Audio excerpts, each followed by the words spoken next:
Hello, I want to talk to you about the pictorial representation of multiplication of fractions and whole numbers. Um, what's nice about this is, think about it, if we had 2/3, so we have a whole value, and this is telling us to break it up into thirds. So we know the whole value is 18.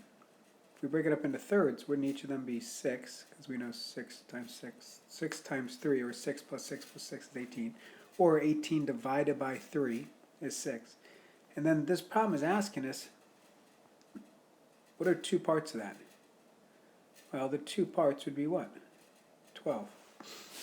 What's nice about that is let's apply it here when I put a variable in there. Well, now we're saying 2/5. So again, it's out of 5 parts.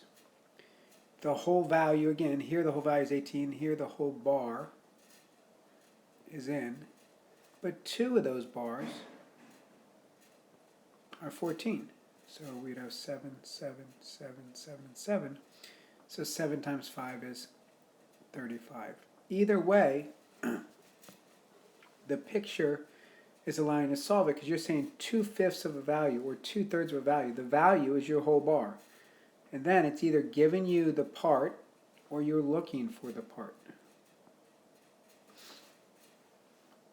Hope this gives you a little structure. This is not the only way to do it. We also could just do straight multiplication division. But I really want us to do in the picture to understand what we're doing first. Thank you.